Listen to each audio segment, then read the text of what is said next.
যদি দেশে ইসলাম কায়েম হয়ে যায় তাহলে মেয়েদের কি হবে? মেয়েদের কি হবে মানে আমির জামাত ডাক্তার শফিকুর রহমান কয়েকদিন আগে উনি ঘোষণা দিয়েছেন, ইসলাম যদি দেশে আসে আল্লাহর কসম সবচাইতে বেশি নিরাপদে থাকবে মেয়েরা। ওরা এই 53 বছরের জন্য আফসোস করবে, আক্ষেপ করবে, আগে কেন ইসলামে দেশে আসলো না।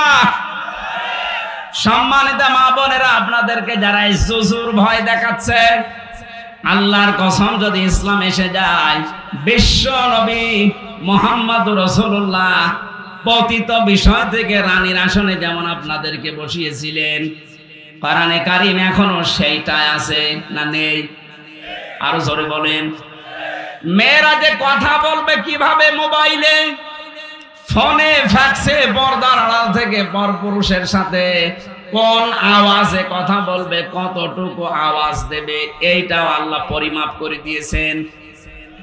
চাঁপাইনবাবগঞ্জের মেয়েরা একটু কান খাড়া করেন, সূরা আহজাবের 32 নম্বর আয়াত বাড়ি যে তাফসীরের সাথে মিলিয়ে দেখবেন, ইয়া নিসান নাবিয়্যি লাস্তুন্না কাহাদিম মিনান নিসাই ইন তাকাইতুন্না ফালা তাখদা'না বিল কওলি ফায়াতমা'আল্লাযী ফী কলবিহি মারাদু ওয়া কুলনা কাওলাম মা'রুফা। এটা তাফসীরে খাজানের ভেতরে আছে। আল্লাহ পাক ডাক দিচ্ছেন, এখানে কোন সৈয়দ বংশ, সরদার বংশ, তালুকদার বংশের মেয়েদের না, আল্লাহ সরাসরি ডাক দিয়েছেন নবীর স্ত্রীদেরকে। হে নবীর স্ত্রীরা, চাপাইবাসী সবাই জবান খুলে বলেন তো, নবীর স্ত্রীরা উম্মতের জন্য মা, উম্মতের জন্য আর জোরে বলেন। সন্তান যত খারাপ চরিত্রের হোক, মায়ের সাথে কোনো খারাপ ধারণা কেউ করতে পারে বলেন? অথচ আল্লাহ মাদেরকেই ডাক দিয়েছেন, হে নবীর স্ত্রীরা, তোমরা যখন বাইরে কারো সাথে কথা বলবে, সে যেই হোক, কথা বলার সময় কথা বলবা সঠিক কথা, মিথ্যা কথা বলা যাবে না। সে পর্দার আড়াল থেকে হোক, আর মোবাইলে হোক, ফোনে হোক, ফ্যাক্সে হোক, কথা বলবা সঠিক কথা, কিন্তু ভাষা হবে রুক্ষ সূক্ষ্ম, কর্কশ ভাষা দিয়ে কথা বলবা বাইরের পুরুষের সাথে। আল্লাহ বলেন, এই পৃথিবীতে যত জীবিত মানুষ আছে তাদের কাছে আমি সুশোভিত করে দিয়েছি, সুশোভন করে দিয়েছি, আকর্ষণীয় করে দিয়েছি। এই দুনিয়ায় 6 থেকে 7টা জিনিসকে তার 1 নম্বরে তার কাছে আকর্ষণীয়, লোভনীয়, মায়া, ভালোবাসা, মহব্বতের জিনিস স্ত্রী। কি বললাম? যুজ্জিনা লিন্নাস হুব্বুশ শাহাওয়াতি মিনান নিসা। 1 নম্বরে তোমাদের জন্য আমি এই পৃথিবীতে ভালোবাসা, আকর্ষণীয়, লোভনীয় বস্তু করে দিয়েছি তোমাদের স্ত্রীদেরকে।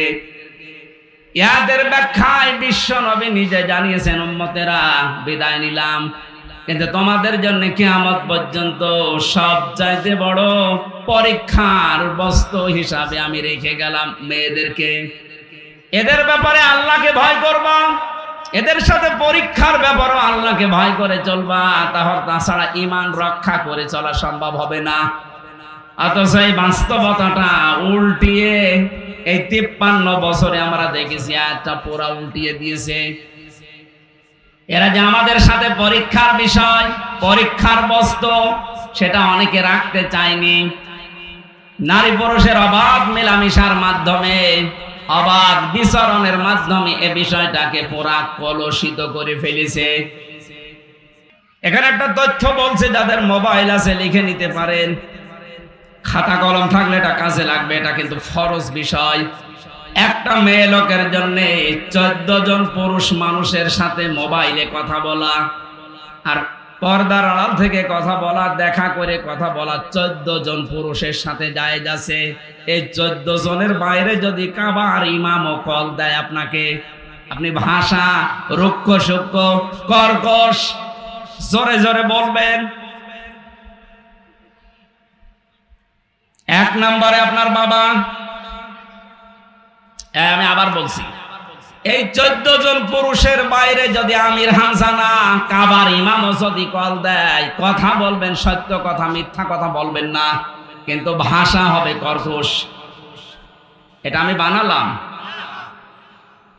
সূরা নেসার তাফসীরের ভেতরে 14 জনের নাম আছে। 1 নম্বরে আপনার নিজের বাবা। অনেকে নাম ডাকা বাবা আছে, সেই চট্টগ্রামে বাবা পাতিয়েছে। এ কথা বলছেন না কেন? আপনি ওই বাবার সাথে ওই মোলায়েম কণ্ঠে কথা বলতে পারবেন না। বাবা হওয়া লাগবে। কোন বাবা? বলেন বলেন। নিজে যেটা জন্ম দিয়েছে ওই বাবা। এখন তো দেশে বাবার অভাব নেই, যদিও রাজশাহী বিভাগে এটা কম, চট্টগ্রামে বেশি। গাছতলায় বসলে সে বাবা হয়ে যায়, দরবার খুললেই বাবা হয়ে যায়। অনেকে বাবা মনে করে পর্দার বিধান যে ফরজ, এটা মাইনাস করে তার খেদমত করতে যাচ্ছে। বলেন নাউজুবিল্লাহ। 1 নম্বরে হওয়া লাগবে কে? নিজের বাবা। 2 নম্বরে হওয়া লাগবে দুধ বাবা। দুধ বাবার সাথে অসুবিধা নেই। 3 নম্বরে হওয়া লাগবে মামা। এটা ওই রিকশা চালক মামা না, এটা আপন মামা। আমি বিশ্ববিদ্যালয়ে যখন ছিলাম, মেয়েরা দেখতাম বলতো মামা, গাড়ি দাঁড়িয়ে গেছে, ড্রাইভারের পাশে যে সিট থাকে উনি ওখানে বসে আছে, এমন পোশাকে 4 পিস না, 3 পিসও না, 2 পিসও না, 1 পিস পরে। এটা যুবতী মেয়ে, 20 বছর 22 বছর বয়স, বুকে কোনো ওড়না নেই। এইরকম মহিলা যদি বসে, মামা অ্যাক্সিডেন্ট করবে না? কথা বলছে না কেন? এই সমস্ত দেখে মামা করে অ্যাক্সিডেন্ট। এই মামা না, আপন মামা হওয়া লাগবে, নিজের আপন মায়ের ভাব। 4 নম্বরে পেয়েছি চাচা। এটা আপন চাচা। ওই চাচা তো চাচা, মামা তো চাচা, খালা তো চাচাবাদ, গ্রাম সম্পর্কের চাচাবাদ, আপন চাচা হওয়া লাগবে। এরপরে বেশি শ্বশুর, এটা আবার আপন শ্বশুর। ওই আশপাশের যা শ্বশুর আছে ওইগুলো মাইনাস। এরপরে ভাই, এটা আবার আপন ভাই। খালা তো মামা তো ফুফু তো সব জায়গায় পর্দা করা ফরজ। কথা বলেন না কেন? এরপরে বেশি দুধ ভাই, দাদা, নানা, নাতি, ছেলে, ভাইয়ের ছেলে, বোনের ছেলে, মেয়ের জামাই। কয়জন হইল? 14 জন। বলেন, এই যে 14 জনের ভেতরে নিজের স্বামীর নাম আছে। আপনারা কি ঘুমাচ্ছেন? স্বামীর নাম আছে। তাহলে স্বামীর সামনে কোনো পর্দা নেই। যেই মহিলা যত উল্টা পাল্টা হয়ে তার স্বামীর সামনে থাকতে পারে, তার তত বেশি সওয়াব হবে। স্বামী যদি সাপোর্ট করে, আপনার স্বামী যদি চায় যে আপনি ব্লাউজ হাতা কেটে ফেলেন, কোনো অসুবিধা নেই। তাহলে এইটা পরে আবার বাইরে যাওয়া যাবে না। যে 14 জনের নাম বলেছি, এদের সামনেও যদি কোনো মহিলা আসতে চায়, তাহলে মুখমণ্ডল, হাতের কবজি আর পায়ের পাতা বাদ দিয়ে পুরা শরীর ঢেকে রাখা লাগবে। কথা বোঝাতে পেরেছি?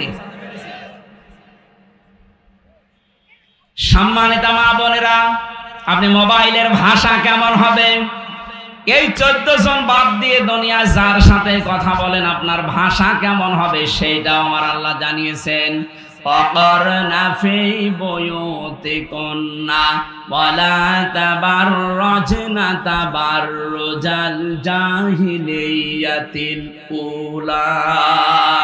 এটাও তাফসীরে খাজেনে আছে। হে পৃথিবীর মেয়ে লোকেরা, ঘরের পরিবেশে থাকবা, বাইরে যদি বের হতেই হয় জাহিলি যুগের মেয়েদের মতো বের হবা না। তাফসীরে মুফাসসির লিখেছেন, জাহিলি যুগের মেয়েরা যখন বাইরে আসতো, তখন তাদের এই বুক থেকে একেবারে পা পর্যন্ত চিরা থাকতো। তাদের লজ্জা স্থান এবং তাদের স্তন পর্যন্ত পরিস্ফুটিত হয়ে থাকতো, মানুষ দেখলে যেন আকর্ষণ হয়। এরকম বহু পোশাক এখন ভারত থেকে আমাদের জন্য আসতেছে। যদিও সিরিয়ালগুলো এখন অনেকাংশে কমে গেছে। ভারতের এই সিরিয়াল দেখে দেখে যারা পোশাক বানাতেন, দেখেছেন পোশাকের অবস্থা কি। দোকানে গেলে আগে বলা লাগতো আমারে পাখি ড্রেস দেন, ড্রেসের নাম হয়ে গেছে পাখি ড্রেস। মেয়েরা যদি পোশাক পরে, কোরআনে কারীম জানিয়েছে এদের পোশাক হবে ঢিলা ঢালা। মা বোন যারা এসেছেন, এটা গ্রাম্য অঞ্চলের জন্য এটা না বলাই ভালো। চস পায়জামা পরা মেয়েদের জন্য জায়েজ নেই। কথা বুঝতেছেন? মেয়েদের পোশাক হবে ঢিলা ঢালা, বাইরে থেকে দেখলেও যেন শরীরের অঙ্গ প্রত্যঙ্গ বোঝা না যায়। এখানে যে তাবাররুজ শব্দটা দিয়েছেন, আমি তিনটা অর্থ পেয়েছি তাবাররুজের।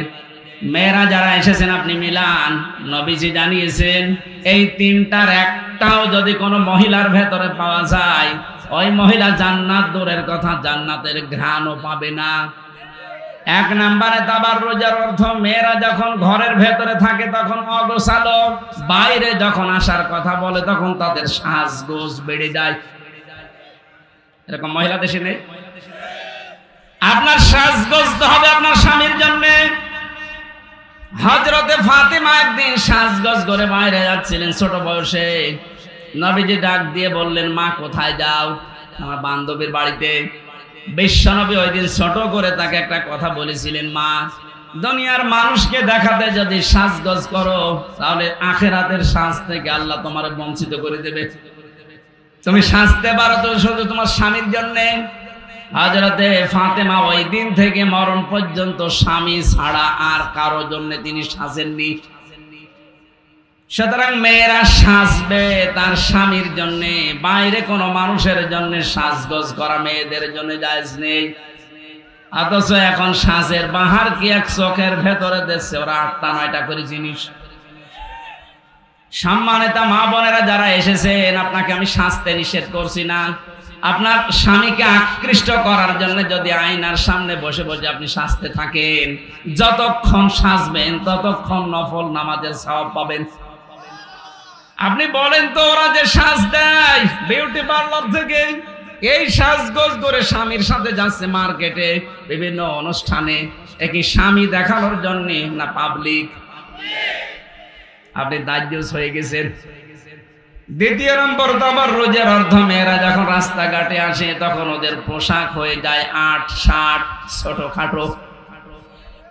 কে পোশাক বানিয়েছেন আপনি? আপনার পোশাক হবে তো হযরতে ফাতেমাতুজ জাহরার মতো, খাদিজাতুল কুবরার মতো পোশাক বানিয়েছেন আপনি সিনেমা, নভেল, নাটক দেখে দেখে এদের মতো।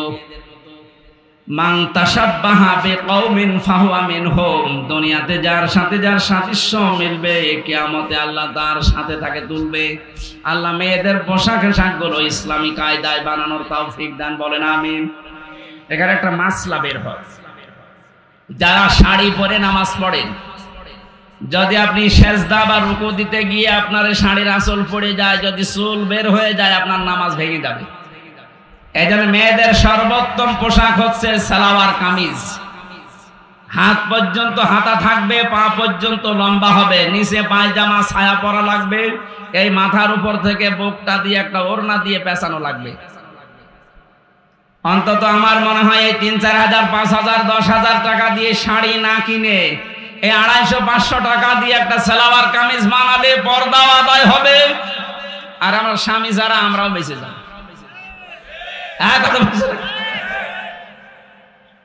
ও 8-10 হাজার টাকা দিয়ে শাড়ি কিনে ও সাদা নামাজও হচ্ছে না, যদি আঁচল পড়ে যায়, চুল দেখা যায়, আপনার নামাজ ভেঙে যাবে। সুতরাং এমন পোশাক পরা দরকার যেটা অন্যের সামনে পড়লেও পর্দার মতো ফরজ বিধান যেন লঙ্ঘন না হয়। আল্লাহ মেয়েদেরকে মানার তৌফিক দাও, বলেন আমিন। 3 নম্বরে তাবাররুজের অর্থ হচ্ছে মেয়েরা রাস্তায় আসলে মাজা হেলাদোলা করে চলে। এই যে 3টা অর্থ বললাম, যে একটাও পাওয়া যাবে কার ভেতরে, জান্নাত ওর জন্য আর নেই। আল্লাহ মুসলিম মেয়েদেরকে তুমি বাঁচাও।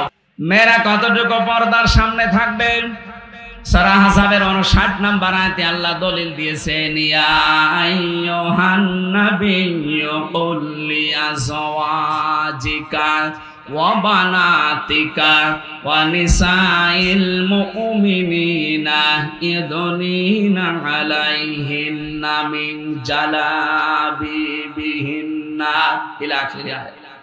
আল্লাহ বলেন, হে নবী, আপনার স্ত্রীদেরকে, আপনার মেয়েদেরকে আর মুমিনা নারীদেরকে আপনি এই ঘোষণা দেন যে তোমাদের মুখের সামনে তোমরা জেলবাব এটা টেনে দাও। তাফসীরের ভেতরে মুজাহিদ রহমাতুল্লাহ আলাইহি বলেন, মেয়েদের সামনে যে পর্দাটা টাঙা থাকবে, এটা এক চোখ বের করে যদি এক চোখ বন্ধ রেখে বাকি সময় কাজ করতে পারে, এটা একেবারে উত্তম পর্দা, এটা খাস পর্দা বলে। এটাও যদি না পেরে বাস্তবতার নিরিখে যদি কাজ করতে গিয়ে এমনও জায়গা আছে যেখানে মুখ খুলতে হয়, যদি অন্য কোনো ব্যবস্থা না থাকে, এইটাই আপনার কর্মজীবন, তখন আপনার জন্য রোগশোধ আছে, ছাড় আছে। আমি আশা করছি কথা বোঝা গেছে। এই শব্দটাকে নিয়ে বাংলাদেশে আজ অনেক রাম আর বামেরা, বিশেষ করে মুনাফিক কিছু বের হচ্ছে এখন। এরা নারীদেরকে এই কথা বোঝাচ্ছে, যদি ইসলাম এদেশে এসে যায় তোমাদেরকে কিন্তু প্যাকেট করে ফেলবে। কে বলেছে আপনাকে? ইসলাম এদেশে আসলে মেয়েদের যে স্বাধীনতা আল্লাহ পাক নবীর মাধ্যমে দিয়েছেন, কন্যা হিসাবে, বধূ হিসাবে, মা হিসাবে, বোন হিসাবে, প্রতিটি অধিকার তারা 100 ভাগ এই দেশে আদায় করতে পারবে। মেয়েদেরকে আল্লাহ যে অধিকার দিয়েছে, যে হক দিয়েছে, ওরা জানে না। তাই সত্যি যদি ওরা জানতো যে মানুষগুলো আজ মেয়েদেরকে রাস্তাঘাটে বের করে ভোগ করায় আশায় আছেন, আমার মনে হয় তাদেরকে জুতা দিয়ে পিটাইতো। এই যে নারী স্বাধীনতা, নারী বিপ্লব পরিষদ, নারী মুক্তি পরিষদ, প্রায় 13টা সংগঠন কাজ করছে বাংলাদেশে মেয়েদের অধিকার আদায়ের জন্য। কি করেছেন আপনি? 1500 বছর আগে বিশ্ব নবী ইসলামের মাধ্যমে মেয়েদের যা দিয়েছে, কিয়ামত পর্যন্ত কোন সংগঠন মেয়েদেরকে তা দিতে পারবে না। এই জন্য আমরা চাই এদেশে ইসলাম আসুক, মেয়েদের সম্মান মর্যাদা যেখানে ওই জায়গায় যাক। কথা বলেন ঠিক কিনা? এরা অনেক সম্মানের জিনিস। এ পৃথিবীতে সবচাইতে বেশি সম্মান আল্লাহ পাক নবীর মাধ্যমে দিয়েছেন মেয়েদেরকে। বিশ্ব নবী জানিয়েছেন, কোন ঘরে যদি একটা মেয়ে আসে, ওই মেয়েটাকে যারা লালন পালন করবে, ওই মেয়েটাকে যারা যত্ন করবে, খাবার দেবে, দিন শেখাবে, সৎ পাত্র থেকে পাত্রস্থ করবে, নবী বলেন ওই লোক, ওই মেয়েটার মা আর বাবা আর গার্জিয়ান যারা আমার নবীর সাথে পাশাপাশি থাকবে। চাপাই বাসে আমি এমন কোন হাদিসও পড়িনি, কোরআনের আয়াত তো পাইনি যে 10টা ছেলে হলে আল্লাহ তাকে 10টা জান্নাত দিয়ে দেবে। আছে? নেই। অথচ যার একটা মেয়ে, নবীজি বলেন তার 1 জান্নাত। যার একটা মেয়ে তার 1 জান্নাত, আল্লাহর নবীর ঘোষণা মিথ্যা হবে। শুধু একটু চেষ্টা করে দেখেন, ওদের পেছনে আপনি জান্নাত সত্যি পেয়ে যাবেন। আপনার মেয়ে যদি আবার পরিমনির মতো হয়, তাহলে আবার 1 জাহান্নাম। কথা বলছেন না? মেয়ে হওয়া লাগবে ফাতেমাতুজ জাহরার মতো, মেয়ে বানানো লাগবে জায়মানুরের মতো। এইরকম মেয়ে বানান, এক একটা মেয়ে আপনি এক একটা জান্নাতের অধিকারী হয়ে যাবেন। 2টা মেয়ে যার 2টা জান্নাত, 3টা মেয়ে যার 3টা জান্নাত। আপনি কোনদিন আজ পর্যন্ত শুনেছেন যে 3টা ছেলে 3টা জান্নাত? শুনেছেন? কোথায় আল্লাহর নবী পৌঁছিয়েছেন তাদেরকে? ওই জামানায় এইটা দিলেন যে জামানায় মেয়ে হয়েছে সঙ্গে আষাঢ় দিয়ে মেরে ফেলতো। এরপরে আল্লাহ পাক নবীজিকে জানিয়েছেন, নবী আপনি বলেন যে ঘরে একটা মেয়ে জন্ম নেয়, সঙ্গে সঙ্গে আমি রহমতের 4 জন ফেরেশতা পাঠিয়ে দেই। বলেন আল্লাহু আকবার। সম্মানিত মা বোনেরা, আপনাদেরকে জুজুর ভয় যারা দেখাচ্ছে আন্তর্জাতিক যে ষড়যন্ত্রগুলোর মাধ্যমে, দেশীয় মিডিয়ার মাধ্যমে, একটা কথাও বিশ্বাস করবেন না, এগুলো সব ওদের প্রতারণা। সারাটা জীবন ওরা এই কাজ করে করে ভোগ করার চিন্তা ভাবনা করেছে, এখনো পর্যন্ত লাইনে ওরা আছে। আমরা এই ফাঁদে যেন পা না দেই। বলেন আমিন। এদেরকে শোষণ করে দিয়েছেন, আকর্ষণীয় করিয়ে দিয়েছেন। পৃথিবীর যত দামি দামি সম্পদ আমরা দেখি, সেগুলো গোপনে রাখা লাগে বেশি। স্বর্ণ দামি জিনিস, এজন্য মানুষ এত গোপনে রাখে, 3-4টা তালা লাগানো লাগে। নবীজি জানিয়েছেন, আদ-দুনিয়া কুল্লুহা মাতাউন ওয়া খায়রু মাতাউদ দুনিয়া ইমরাতুস সালিহা। পৃথিবীর সবগুলো সম্পদ, কিন্তু উত্তম সম্পদ হচ্ছে আল্লাহওয়ালা মেয়ে মানুষ। এই মেয়েদের যে 14টা দায়িত্ব ছিল, নবীজি যেগুলো 14টা দায়িত্ব হাদিসের মাধ্যমে তাদেরকে দিয়েছে, এই দায়িত্বগুলো আজ পরিবারে মেয়েরা পালন না করার কারণে পরিবারটা আমাদের জন্য জাহান্নাম হয়ে গেছে। আমি 3 বছর জেলখানার ভেতরে দেখেছি 100 জনের প্রায় 60 জন মতো জেল খাটতেছে শুধু মেয়েদের কারণে। অধিকাংশগুলোই মেয়েদের মেয়েলি বিষয়। এখন যিনি জল্লাদ আছে কেন্দ্রীয় কারাগারে, কাশিমপুরের কেন্দ্রীয় কারাগার যেটা 4 নাম্বার, আগে ছিল ওই যে জল্লাদ শাহজাহান, তো পটল তুলেছে। এখন যেটা আছে ইলিয়াস, চট্টগ্রামে বাড়ি। ওর বড় কোনো মামলা না, মামলা হচ্ছে বউ মেরে ফেলেছে, 1 চড় দিয়েছে, বউ মেরে ফেলেছে। এখন 30 বছর জেল, 22 বছর জেল খাটা লাগবে। একদিন আমার কাছে আফসোস করছিলেন, আসে বলে ভাই আমি 17 বছর ছিলাম সৌদি আরবে, এরপরে এসে বিয়ে করলাম। 1 বছর যেতে না যেতে আমার মায়ের সাথে আর আমার ছোট বোনের সাথে আমার গন্ডগোল। কে নিয়ে? এই বউ শুধু আমার কানের কাছে এসে গান গান করে। কিছু দিতে গেলে ওর রাগ, ওর মন পাওয়া যায় না, অথচ ওর মা বাবার জন্য আমি হাজার হাজার খরচ করলে তখন বেশ খুশি হয়। এরকম বউ দেশে নেই। কার বড় এরকম মন ছোট হাত তোলেন তো? না ঠিক আছে, এই এলাকা ভালো আছে আলহামদুলিল্লাহ। সম্মানিত মা বোনেরা, আপনারা পাস হয়ে গেছেন। এই এলাকায় এরকম কোন বউ নেই। আপনারা সব জান্নাতে আছেন নাকি? 17 বছর ছিল সৌদি আরবে। দেশে আসার পরে বিয়ে করে এই পারিবারিক জীবনের ছোট্ট ঠুনকো কারণে আমার সম্পদ আমি আমার মাকে দেব, বোনকে দেব, এ কি শুরু করিস। সংশোধন করার জন্য একদিন একটা থাপ্পড় দিলাম, ও ছাতা গেছে মরিয়ে, 1 থাপ্পড়ে মরে দিয়েছে। ওর মা বাবা আর ভাই মিলে কেস দিল, মার্ডার মামলা হয়ে গেল। শেষ পর্যন্ত আমি এই দেখেন জেলে, বা আমার ছিল ফাঁসির, এখন আমি যাবজ্জীবন এসেছি। তারপরও 22 বছর আমার জেল খাটা লাগবে, 8 বছর মাফ। বলেন তো সেই লোকটার বয়সে যদি বিয়ে করে কমপক্ষে 17 বছর বাইরে, আর এদিকে 22 বছর, আরো বিয়ে করেছে কমপক্ষে 25 বছর বয়সে, ও বের হয়ে কি হবে? শাহজাহান জল্লাদের মতো 2 দিন পরে মরে যাবে।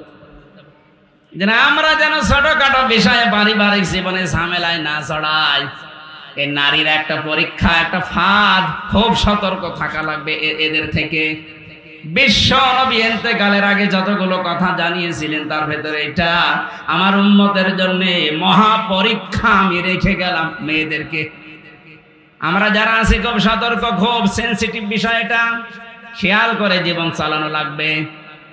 আমি ওই জায়গা থেকে শুরু করেছিলাম যে পারিবারিক জীবনে যে দাম্পত্য কলহ চলছে এটা কি করে মিটানো যায়। কোরআনের সাথে হাদিসের সাথে মিলিয়ে কয়েকটা বইও লিখেছিলাম মেয়েদের উপরে। তার ভেতরে এটা একটা আছে যে দাম্পত্য কলহ এবং এটা মেটানোর পদ্ধতি 120টা। আশা করছে এটা যাওয়ার সময় নিয়ে যে পুরাটা পড়াবেন আপনার বউকে, পরিবারে কালকে থেকে আর গন্ডগোল হবে না। সম্মানিত মা বোনেরা, আপনার স্বামীকে দিয়ে এটা নিয়ে যাবেন। স্বামীর জন্য একটা আর স্ত্রীর জন্য একটা, 2টা লিখেছিলাম, ওটা পাবলিশ করেছে কিছুদিন আগে। আমার যতটুকু ধারণা, আমি যা জ্ঞান নিয়ে দিয়েছি এর ভেতরে পুরাটা যদি পরিবারে কেউ পড়ে মানতে পারে, ও পরিবারটা ইনশাল্লাহ জান্নাত হয়ে যাবে। যেহেতু পরীক্ষার বস্তু এইটা, এই পরীক্ষা থেকে আমরা, এই আকর্ষণীয় বস্তু থেকে আমরা আল্লাহর দরবারে যেভাবে পরীক্ষা দেওয়া দরকার ওইভাবে আমাদের সামনের জীবন চালাবো। প্রাণ প্রিয় চাপাই নবাবগঞ্জবাসী, আল্লাহর দরবারে শুকরিয়া জানাচ্ছি যিনি আমাদেরকে এই দিনের বেলা, প্রচন্ড গরম না, পরিবেশ তো এখনো ঠিক হয়নি ভাই, এইভাবে তো সমস্যা হয়। দাঁড়িয়ে থাকেন না বসে থাকেন, কথা বলবেন না, এটা আমার অনুরোধ, কথা বলবেন না। এই কি বলি আপনাদের, আমি দাঁড়িয়ে থাকেন, বসে থাকেন, শুয়ে থাকেন, বাড়ি চলে যান, কিন্তু কথা বলবেন না। আমার অনুরোধ এটা, কথা বলবেন না। যতটুকু সময় আমি আছি আশা করছি আপনি এটা রাখবেন। কোরআনে কারীম যারা শুনতে এসেছে, এটা দুনিয়ার সাধারণ কোনো অনুষ্ঠান এখন আর নেই, এটা ইবাদত। এটা কি বলেন তো? আফদালুল ইবাদাতি তিলাওয়াতুল কোরআন। পৃথিবীর সর্বশ্রেষ্ঠ ইবাদত যারা আছে নফল, তার ভেতরে এটা একটা। এজন্য ইবাদত যেভাবে করা লাগে আপনারা ওইভাবে করেন, সব চুপ হয়ে যান। কোরআন যারা শুনতে আসে আল্লাহ তাদেরকে 2টা আদেশ দিয়েছেন, ফাস্তামিউ লাহু ওয়া আনসিতু। চুপ থাকা লাগবে, শোনা লাগবে। সুতরাং আল্লাহর এই দুইটা আদেশ মানার জন্য আমি আহ্বান জানিয়ে আমরা যারা বলতে আসি তাদেরকে আল্লাহ কিছু আদেশ দিয়েছেন। আল্লাহ রাব্বুল আলামিন বলেন, কিতাবুন উনজিলা ইলাইকা ফালা ইয়াকুন ফি সাদরিকা হারাজাম মিনহু লিতুনযিরা বিহি ইলা আখিরি আয়া। সূরা আরাফের এই 2 নম্বর আয়াতে আল্লাহ ঘোষণা দিয়েছেন, এই একটা কিতাব হে নবী আপনাকে আমি দিয়েছি। এটা দিয়ে যখন মানুষদেরকে সতর্ক করবেন, মানুষের ভেতরে যখন আপনি এর ব্যাখ্যা বিশ্লেষণ তাফসীর আকারে করবেন, তখন আপনার মনের ভেতরে যেন কোনো দ্বিধা দ্বন্দ্ব, ভয় ভীতি, সংশয় সন্দেহ সংকীর্ণতা এগুলো কাজ না করে। কোরআন প্রচার করতে আরম্ভ করলে সব কিছু থেকে আপনি ঊর্ধ্বে উঠে আপনি কোরআনের আলোচনা আরম্ভ করবেন। ওয়াযিকরা লিল মুমিনিন, মুমিনদের জন্য উপকার হবে, কারণ এটা মুমিনদের জন্য একটা উপদেশ। বলেন সুবহানাল্লাহ। আমরা যারা মুমিন আজকের আলোচনা মাস্ট বি তাদের উপকার হবে। এজন্য আমরা যারা মুমিন হয়ে এসেছি, আমরা কোরআনে কারিম শোনার জন্য যে 2টা শর্ত পেলাম, এই 2টা মানার আবার আহ্বান জানিয়ে আমি আরম্ভ করছি। হারাজন শব্দটা আল্লাহ আয়াতের মাঝে দিয়েছে। আমরা তাফসীরে পড়েছি, হারাজনের প্রথম ব্যাখ্যা হচ্ছে, হে নবী আপনি যখন কোরআন প্রচার করতে যাবেন, এমনও মানুষ আপনার সামনে বসে আছে যারা এই বক্তব্য না বোঝার কারণে রাগ করতে পারে। এরকম মানুষ দেশে আছে না? বলেন। বহু মানুষ আজ দিন দিন বের হচ্ছে নতুন করে। এরা কোরআন দিয়ে যেটা বোঝাতে চায়, আল্লাহ যে বক্তব্য দিতে চেয়েছেন, এটা যখন বলি তখন ওরা না বুঝে আন্দাজে মন খারাপ করে, অথবা রাগ করে বসে চলে যায় উঠে। এই জন্য নবীজিকে আল্লাহ জানিয়েছেন, যদি কেউ না বুঝে চলে যায়, শ্রোতা হিসাবে যারা আছে যাক। আপনি কি না বুঝে চলে যাওয়ার এই দলে থাকবেন? বলেন। কোরআনের কোন আয়াত যদি কেউ নাও মানে, যদি শুনে বোঝার চেষ্টা চালায়, মানা তো পরে, আগে শুনবে বুঝবে। এই মানুষটা যদি চেষ্টা করে যে দেখি আল্লাহ কি বলেন, ও 500 রাকাত নফল নামাজের সওয়াব পাবে। সুতরাং আমরা একটা সাধারণ অনুষ্ঠানে এখন আর নেই, গুরুত্বপূর্ণ একটা ইবাদতে আছি। হারাজনের দ্বিতীয় ব্যাখ্যা হচ্ছে, হে নবী আপনি যখন কোরআনে কারিম দিয়ে কথা বলবেন, ওই এলাকাতে আবাহমান কাল থেকে এমনও নিয়ম নীতি মানুষ ইবাদত মনে করে পালন করে, অথচ ওটা ইবাদত না, ওটা বানানো ইবাদত। আর যেটা বাংলাদেশ, ভারত, পাকিস্তান এই সমস্ত দেশে চলে বেশি, ইসলামের নাম নিয়ে, ঠিক আছে,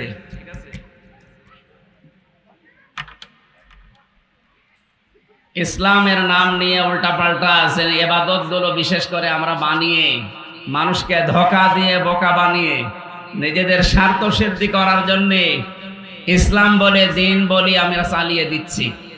এটা বাংলাদেশে বেশি না কম? বেশি, যেটা আমরা বেদাত বলে চালাই। সম্মানিত ভাইরা, সুতরাং কোরআনে কারিমের ব্যাখ্যা করলে ওইগুলো টেকার কথা না, কারণ বেদাত একটা অন্ধকার। বেদাত কি? এটা ক্লাস চলছে, জবাব দেবেন ছাত্রের মতো। বেদাত কি বলেন তো? আরো জবান খুলে বলেন, বেদাত কি? এটা একটা অন্ধকার। আর পৃথিবীতে দেখবেন 3টা প্রাণী আছে, পেঁচা, বাঁদর, চামচিকা। এরা অন্ধকার ভালোবাসে। এরা দিনের আলোতে, সূর্যের আলোতে বের হয় না। রাত যত গভীর হয়, অন্ধকার হয় বেশি, তখন বের হয়। বের হয়ে মানুষের কলা নষ্ট করে, ফসল নষ্ট করে, পানের বরজ নষ্ট করে, বিভিন্ন জিনিসে হানা দেয়। এরা যেহেতু দিনের আলো, সূর্যের আলো এদের ভালো লাগে না, রাতের আধার ভালো লাগে। আর ভালো লাগলেই শুধু শেষ, এসেই খালি ক্ষতি করে। এই পৃথিবীতে অনেক মানুষ এরকম চরিত্রের আছে। এদের কাছে ইসলামের আলো, দিনের আলো, সূর্যের আলো, কোরআনের আলো এদের কাছে ভালো লাগে না। এরা তখন অন্ধকারের পথ বেছে নেয়, শিরিকের পথ, বেদাতের পথ, জুলুমের পথ, কুফরের পথ, এগুলো বেছে নিয়ে মানুষের ঈমান আমল ধ্বংস করার জন্য তারা চেষ্টা চালায়। এটা আমরা দেখতে পাচ্ছি আবহমান কাল থেকে দেশে চলে আসছে, অনেকে এগুলো করছে। কোরআনে কারিমের তাফসীর করলে যেহেতু তাফসীর মানে খুলে ফেলা, তাফসীর মানে কি একটা আবরণ দিয়া আছে, আবরণটা খুলে ফেলা, এর নাম তাফসীর। আমরা কোরআনে কারিম দিয়ে তাফসীর করলে ওই আবরণগুলো তো খুলে যাবে, জাতি তখন বুঝবে যে এটা জাতির সর্বনাশকারী, এর মুখে মধু অন্তরে বিষ। কথা বলেন না কেন? এই জন্য এই মানুষগুলো তো আপনাকে তখন আর দাওয়াত দেওয়া দূরের কথা, হাদিয়া তোফা নজর নিয়াজও বন্ধ করে দেবে, শেষে আপনাকে বাধা দেবে। এটা যারা 15.5 বছর চেষ্টা চালিয়েছে, এখনো অনেকেই বিভিন্ন কায়দায় চেষ্টা চালাবে। বিভিন্ন জেলাতে গেলেই বলে, হুজুর আপনি যাই বলেন আমার বিপক্ষে যেন না যায়। আরে ভাই, আমি আপনার চিনি কোথায়? আমার বাড়ি কুষ্টিয়া আর আপনার বাড়ি চাপায়। আমার মনে হয় জীবনে আপনারই আমি প্রথম দেখলাম, তা আপনারা তো আমি চিনি না। আমি যে কথা বলবো এগুলো আপনার যে বিরুদ্ধে যাবে আমি জানিও না। এখন বোঝা যাচ্ছে যে কোরআনের বিরুদ্ধে যে অবস্থানগুলো এর ভেতরে আপনি অবশ্যই আছেন। এই জন্য কোরআন দিয়ে বললে আপনার পক্ষে যাওয়ার মতো কোনো কথা নেই। যারা এই ভাবেন যে এগুলো বলতে গেলে আমার বিপক্ষে যাবে, তা আপনি ওই পথ ছেড়ে দিতে পারেন না, নাকি কোরআন শরীফ সংশোধন করবেন? আমাদের প্রতিবেশী রাষ্ট্রে 26টা আয়াতের বিপক্ষে মামলা দিয়েছিল।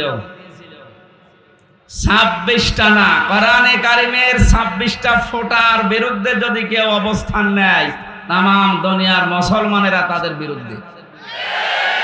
এটা দেখার পরও অনেকে দেখলাম না, তাদের সাফাই গিয়েছে। মুসলমানেরা যখন এই আন্দোলন আরম্ভ করেছিল যে না এটা বন্ধ করা লাগবে, এদেশের তথাকথিত অবৈধ সরকারের অবৈধ আইজিপি বলেছিল ওটা ওই দেশের ব্যাপার, বাইরের দেশের ব্যাপার, যেন আমার দেশে নাক গলানো না হয়। আল্লাহ তারে এমন অপমান করেছে, আমার মনে হয় ওরা যদি জনগণ এখন পায় কুকুরের মতো পিটিয়ে মেরে ফেলবে। শুধু ওরে না, এই জালেমদের দোসর যারা ছিল তাদেরই অবস্থা সব এখন এরকম। অনেকে সাফাই গাচ্ছে, এই যে কয়েক গাছ গতকালকে যিনি কট খেয়েছে, আমি নাম নিলাম না, না উনি খুব ভালো মানুষ ছিল, উনি অন্যায়ের বিরুদ্ধে প্রতিবাদ করতো। আরে ভাই, এটা ওর লোক দেখানো, একটা ক্রিমিনাল। বাংলাদেশ থেকে ইসলাম বিদায় করার জন্য এবং ইসলামী ভাবধারার মানুষদেরকে কলঙ্কিত করার জন্য বহু কাজ গোপনে করেছে, আমি সেগুলো এখানে বলতে পারলাম না। সুতরাং এই লোকটার আমরা চাই আইন অনুযায়ী সঠিক বিচার করে তারে শাস্তির আওতায় নিয়ে আসা হোক, যেন এইটা দেখে সামনে উপরে মধু ভেতরে বিষ, এই অবস্থা কেউ যেন তৈরি করতে না পারে। সাহাবা একরামের কথা অনেক মানুষের দেশে, অনেক আলেম পর্যন্ত এখন বলছে। সাহাবা একরাম আল্লাহর দরবারে কবুল হয়েছিলেন 7টা কারণে, আর আমরা যারা তাদের উদাহরণ দেই, এই মানুষগুলোর ভেতরে তো 7টা না, একটা কারণও পাওয়া যায় না।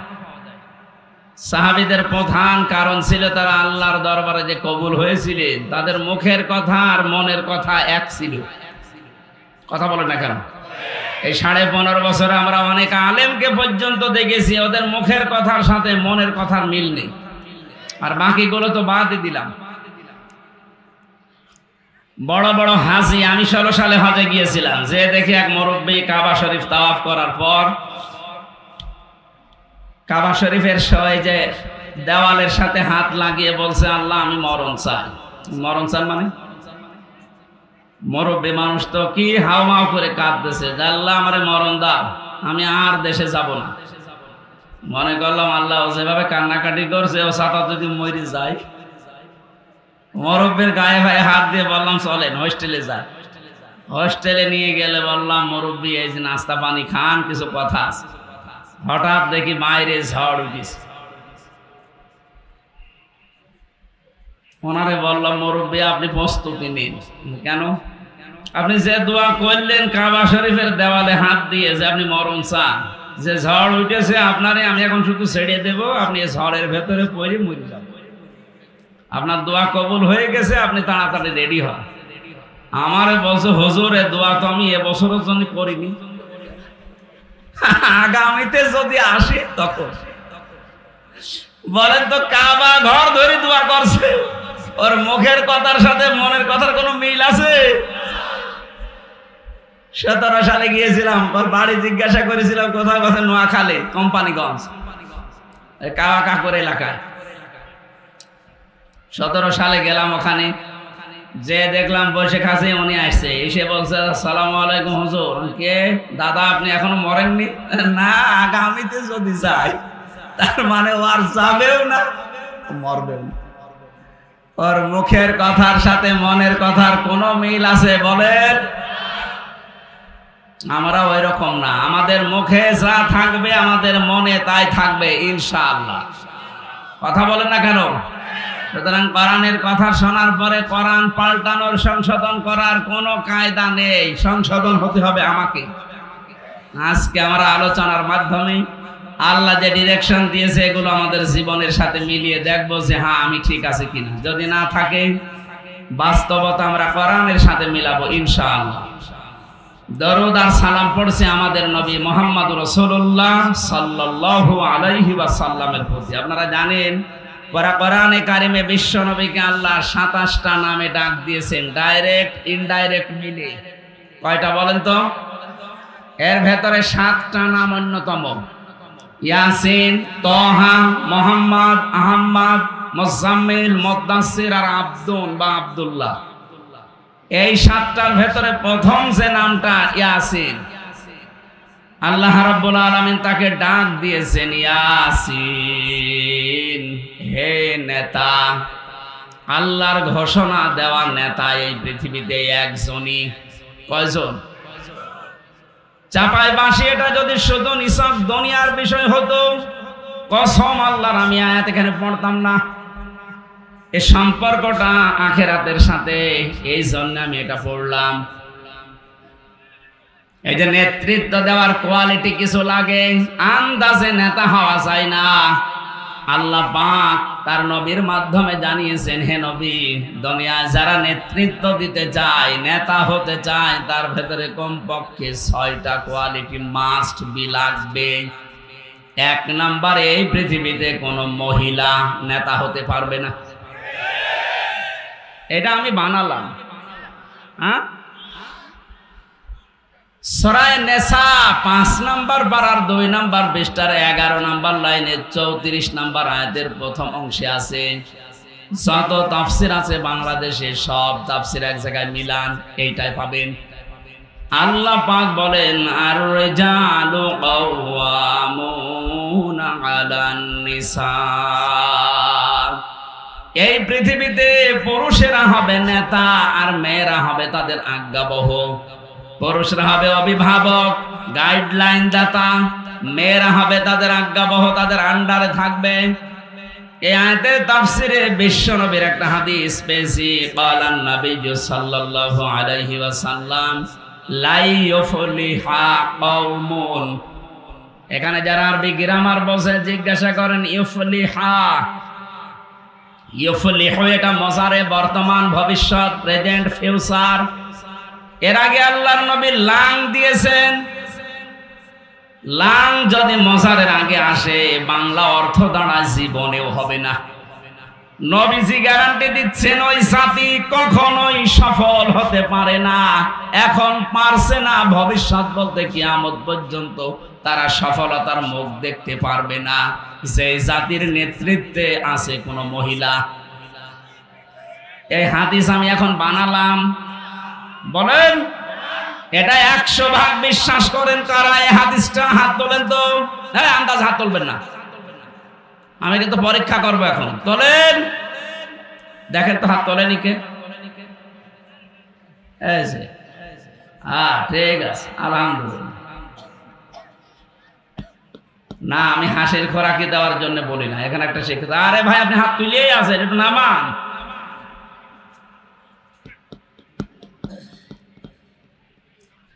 যে জাতির নেতৃত্বে কোন মহিলা আছে সে জীবনেও সফল হতে পারবে না, এই ঘোষণা নবীজির। এই জন্য আমাদের কপাল। কথা বলেন এখানে। সুতরাং আমরা চাই নবীর হাদিসকে সামনে নিয়ে আসতে। কিয়ামতের আগে এই দেশে কোন নারী যেন আর নেতৃত্বের চেয়ারে বসতে না পারে। না, অন্য কেউ আসো, এবার দ্বিতীয়টা বললে আবার রাগ হয়ে যাবে না তো?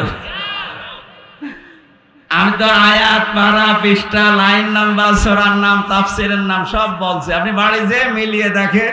এটা অ্যাডভার্টাইজ করছি আমি, কথাগুলো মূলত কার? এটা আছে সূরা শুআরা 19 নাম্বার পারা 12 নাম্বার পৃষ্ঠার 5 নাম্বার লাইনের 151-52 নাম্বার আয়াত। আল্লাহ পাক বলেন, যারা ইসরাফ করে, যে মানুষগুলো অপচয় করে, অপব্যয় করে, আর যারা ফাসাদ সৃষ্টি করে, বিশৃঙ্খলা সৃষ্টি করে, যারা সংশোধনের চেষ্টা করে না, এ মানুষগুলো নেতা হতে পারবে না। এবার আরবিটা বলছে দেখেন, ওয়ালা তুতিউ আমরাল মুসরিফিন আল্লাযীনা ইউফসিদুনা ফিল আরদি ওয়ালা ইউসলিহুন। রব্বুল আলামিন বলেন, অনুসরণ করা যাবে না, তাদের মানা যাবে না যে মানুষগুলো পৃথিবীতে ইসরাফ করে, যারা অপচয় করে, অপব্যয় করে, যারা দুনিয়াতে ফাসাদ সৃষ্টি করে, সংশোধনের কোনো চেষ্টা তাদের নেই, শান্তি স্থাপনের জন্য যারা চেষ্টা চালায় না। হে পৃথিবীর বান্দা বান্দিরা, তোমরা তাদের মানবা না। এই ঘোষণা কার? এখানে ফাসাদ শব্দের ব্যাখ্যায় আছে, ফাসাদ মানে মানুষের তৈরি করা নিয়ম কানুন। মানুষ হয়ে যারা মানুষের তৈরি করা নিয়ম কানুন দুনিয়ায় কায়েম করতে চায়, প্রতিষ্ঠা করতে চায়, তাদের নেতা মানা জায়েজ নেই। এটা শুধু এ পর্যন্তই রাখবেন না, বাইরে নিয়ে যাবেন?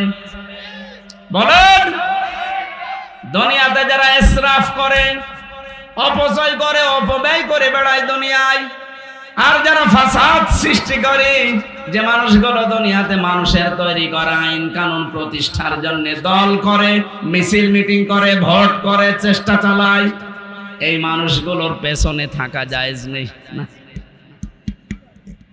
এখানে আওয়ামী লীগের লোক নেই? একটু হাত তোলেন তো। কই ভাই, ওই আপনি একটা তাকবীর দেন তো, দেন। কি জয় বাংলা তাকবীর দেশ? তাকবীর তো বন্ধ হয়ে গেছে। হ্যাঁ, তাকবীর আর হবে না ইনশাআল্লাহ। সামনে তাকবীর হবে আল্লাহর নামে। কালিমাতুল্লাহি হিয়াল উলিয়া, সবার উপরে থাকবে কে বলেন তো? আমরা এটা চাই। ডক্টর মোহাম্মদ ইউনূসের পেছনে লেখা আছে দেখেন, লা ইলাহা ইল্লাল্লাহু মুহাম্মাদুর রাসূলুল্লাহ। এটার পরিবর্তে যারা বিভিন্ন জিনিস ওখানে টাঙিয়েছিলেন, আল্লাহ এত অপমান করেছে, বিকাল 5টা বাজার আগে এ বাংলাদেশে আর একটাও নেই। দু একটা যদি কোনো জায়গায় থাকেও নামিয়ে ফেলেন, লিখে দেন আল্লাহু আকবার। কথা বলেন না কেন? আগামীতে যারা আসবে তারা যেন আল্লাহু আকবার লেখে, কারণ এনার চাইতে বড় আর কেউ আছে? যাদেরকে বড় মনে করা হয় ওগুলো তো নিচে নিচে বানানো। আমার আয়াত থেকে বোঝানোর বিষয় ছিল, যারা দুনিয়ায় ফাসাদ সৃষ্টি করে, ফাসাদের প্রথম ব্যাখ্যা কি? মানুষের তৈরি করা আইন কানুন। এ বাংলাদেশে যে দল হোক, যারা মানুষের তৈরি করা আইন প্রতিষ্ঠা করতে চায়, তাদের পেছনে থাকা জায়েজ আছে, তাদের নেতা মানা জায়েজ আছে। এটা হালকা রাজনীতি হয়ে গেল নাকি? না, এটা রাজনীতি। 3 নম্বরে কোরআনে কারীম জানিয়েছে, পৃথিবীতে যারা জালেম তারা নেতা হতে পারবে না। ক্বালা ইন্নী জাইলুকা লিন্নাসি ইমামা। আমাদের আসল জাতির পিতা যিনি, বানানোটা না, যেটা আল্লাহ বানিয়েছেন। আল্লাহ বানিয়েছেন, তার নাম হযরতে ইব্রাহিম আলাইহিস সালাম। কোরআনে কারিমে আল্লাহ জানিয়েছেন, মিল্লাতা আবিকুম ইব্রাহিম হুয়া সাম্মাকুমুল মুসলিমিন। তোমাদের জাতির পিতার নাম আমি আল্লাহ ঘোষণা দিলাম ইব্রাহিম, কারণ তিনি তোমাদের নাম মুসলমান, এটা রেখেছেন। এই যে এখান থেকে একটা শিক্ষা পাওয়া যায়, তিনি যেহেতু আমাদের পিতা, তিনি আমাদের কি? পিতা হিসাবে যে 11টা দায়িত্ব পালন করা লাগে সন্তানের উপরে, তার 1 নম্বরে তার একটা সুন্দর নাম রাখা লাগে। আমাদের জাতির পিতা তিনি এমন একটা সুন্দর নাম আমাদের রেখেছেন, মুসলিম, আত্মসমর্পণকারী। সুবহানাল্লাহ বলতে পারেন নাই? এখানে অনেক বাবা এমন আছে তারা সন্তানের ছেলে মেয়ের নাম এমন নাম রাখে শয়তান পর্যন্ত হাসে, আল্লাহ একই জন্ম দিয়েছে। সেদিন কুষ্টিয়া এক দোকানের নামে দেখলাম মিহাদ স্টোর। কি গো? ওনারে বললাম ভাই আপনি কি? বলে আমার ছেলের নাম। ছেলের নাম মানে? বলছে হ্যাঁ আমি কোরআন শরীফ পড়তে গিয়ে পেয়েছি বিসাল মিহাদ। আমি বললাম মিহাদ মানে জাহান্নামের নিকৃষ্ট স্থান। কোরআনে পেয়েছি। এখানে যারা বাবা মা আছেন অর্থবোধক একটা নাম রাখবেন সন্তানের। কথা বোঝা যাচ্ছে? আমাদের জাতির পিতা কি সুন্দর নাম আমাদের দিয়েছেন।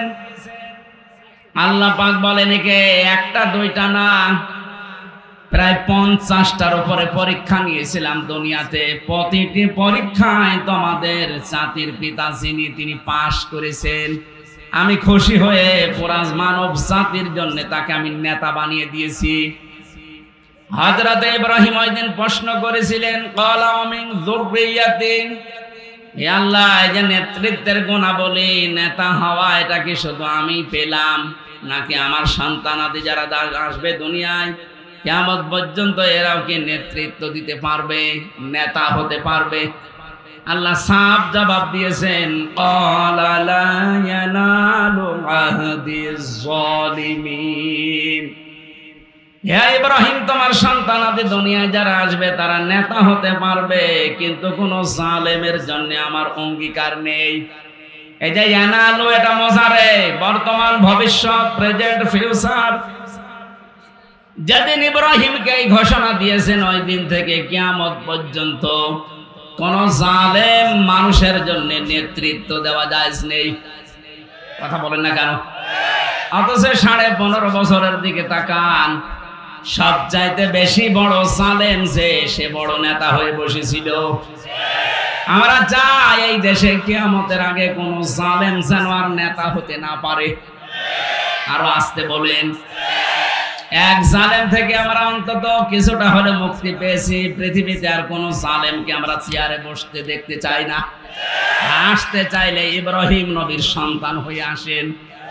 কথা বলেন না কেন? একটা একটা করে এতগুলো গুণাগুণ বলা সম্ভব না। আমার ফাইনাল কথা এইটা, কোন জালেম নেতা হতে পারবে না। মানুষের তৈরি করা আইন যারা প্রতিষ্ঠা করতে চায় তারা নেতা হতে পারবে না। কোন মহিলা নেতা হতে পারবে না। আর একটা বলি নাকি, এটা আছে সূরা নিসা 5 নম্বর পারা 6 নম্বর পৃষ্ঠা 11 নম্বর লাইনের 59 নম্বর আয়াতের প্রথম অংশে আছে ইয়া আইয়ুহাল্লাযীনা আমানু আতিউল্লাহা ওয়া আতিউর রাসূলা ওয়া উলিল আমরি মিনকুম। আল্লাহ পাক বলেন ইমানদারেরা আমি আল্লাহর আনুগত্য করো, আমার রাসূলের আনুগত্য করো, আর তোমাদের ভেতরে যারা উলিল আমর আছে যারা নেতৃত্ব দেয় তাদেরকে মেনে চলো। এই যে আতিউ, এই ফেল, এই ভার্ব, এই ক্রিয়া এটা আল্লাহ নিজের নামে আর রাসূলের নামে দিয়েছেন, কিন্তু উলিল আমরের আগে যারা নেতা হবে তাদের আগে দেয়নি। মুফাসসির ফি জিলালিল কোরআনে সাইয়্যিদ কুতুব লিখেছেন কেউ যদি আল্লাহ রাসূলকে মানতে চায় সে যেন কোনো প্রশ্ন না করে। চাপাই বাসি আল্লাহ রাসূলকে মানতে গিয়ে কোনো প্রশ্ন করা যাবে? আরো জোরে বলেন না। আল্লাহ রাসূলের পরে যারা কিয়ামত পর্যন্ত নেতৃত্ব দেবে, যারা নেতা হবে, এদেরকে যদি কেউ মানতে চায় মাস্ট বি দেখা লাগবে লোকটা আল্লাহ রাসূলকে মানে কিনা। আপনি বাংলার অন্য জেলা বাদ দেন, শুধু এই জেলার দিকে তাকান। এই জেলায় যারা নেতৃত্ব দিচ্ছে বিভিন্ন দলের, আমি আমার ঈমান থেকে কথা বলছি, কারো দিকে তাকিয়ে কারো পেছনে তাকিয়ে কখনো না, আল্লাহর কসম আমার ঈমান থেকে বলছি। আপনি এই চাঁপাই নবাবগঞ্জের পুরা জেলা মিলান, 63 জেলা বাদ দিয়ে দিলাম, এত ডিস্টার্ব করলে তো ঝামেলা। আল্লাহ রাসূলকে যে একটা মেনে চলবে ও যদি আমার আত্মীয় নাও হয়, আমি যে দল করি ওই দলের লোক যদিও নাও হয়, ওকে মেনে চলা ফরজ। হ্যাঁ, কথা বলেন না কেন? মেনে চলবেন কি দিয়ে? তার আনুগত্যের মাধ্যমে। সামনে যদি এমন কোন পরিস্থিতি আসে যে তাকে মানতে হলে রায় দেওয়া লাগবে, এই রায় দেওয়া ফরজ। যদি এই পরিস্থিতি আসে যে তাকে ভোট দেওয়া লাগবে, ভোট দেওয়া ফরজ। আমি এটা বানালাম। এই আয়াতের এক আয়াত আগে আপনি একটা আয়াত আছে, ইন্নাল্লাহা ইয়া'মুরুকুম আন তু'আদ্দুল আমানাতি ইলা আহলিহা। আল্লাহ পাক বলেন অবশ্যই আমি তোমাদেরকে নির্দেশ দিলাম। বলেন তো নির্দেশ হামজার কার? ইন্নাল্লাহা, অবশ্যই আমি আল্লাহ, ইয়া'মুরুকুম, তোমাদেরকে আদেশ করছি, আন তু'আদ্দুল আমানাতি ইলা আহলিহা। এখানে বহু বচন আছে, তাফসিরে এটা মারেফুল কোরআনের ভেতরে পাবেন। আল্লামা শফি লিখেছেন, কোন মানুষ যদি আমানতের ব্যাখ্যায়, আমি এখানে 7টা অর্থ পেয়েছি। 1 নাম্বার অর্থ হচ্ছে আমানত মানে কোনো কিছুকে রায় দেওয়া, প্রতিষ্ঠা করা, ভোট দেওয়া। বলেন আমানত মানে ভোট? হ্যাঁ, ভয় কার্ডটা ওখানে লেখা আছে, আপনি নিয়ে আসেন। সুতরাং আমার কথা স্পষ্ট এবং ফাইনাল, আল্লাহ রাসূলকে যে লোকটা মেনে চলে, এই মানুষটাকে যেহেতু মেনে চলা ফরজ। কি বলেন? বলেন ফরজ হলে আমার একটা আমানত যদি লাগে সামনে, আমার আমানতটা তাকে পৌঁছিয়ে দেওয়া, তার প্রাপকের কাছে। এ নির্দেশ কার? আমার এই আমানতটা আমি যেন আমার সঠিক জায়গায় পৌঁছিয়ে দেয়, যেহেতু নির্দেশ দিয়েছেন আল্লাহ। আমি আবার এই 4 নাম্বার পয়েন্টটা বলছি, নেতা এই শব্দটা দুনিয়ার না, এটা আখিরাতের সাথে সম্পর্কিত। আল্লাহ রাসূলকে যে মেনে চলে না, তাকে মানা জায়েজ নেই, হারাম। কেন বলেন তো? কারণ কিয়ামতে আল্লাহ যখন আপনাকে ডাকবেন বিচার করার জন্য, আপনাকে একা ডাকবেন না। ইয়াওমা নাদউ কুল্লা উনাসিম বিইমামিহিম, সূরা বানী ইসরাঈলের ৭১ নাম্বার আয়াতের প্রথম অংশে আছে, 15 নম্বর পারা 8 নাম্বার পৃষ্ঠা 3 নাম্বার লাইনে। এটা তাফসিরে ফি জিলাল কোরআনে পাবেন। আল্লাহ পাক বলেন প্রতিটি মানুষকে আমি আল্লাহ আমার কাছে ডাক দেব তার নেতার সাথে। আগে নেতা, এরপরে কর্মী। ও বাংলার মানুষেরা নিজের বিবেককে প্রশ্ন করেন তো, যে নেতার পেছনে আপনি স্লোগান দেন, সে যে নেতাই হোক, এই নেতা যদি কিয়ামতে আপনার সামনে থাকে, আপনি তার পেছনে, কি মনে হয় আল্লাহ ওকে দেখে মাফ করবে বলে আপনার বিশ্বাস হয়? না।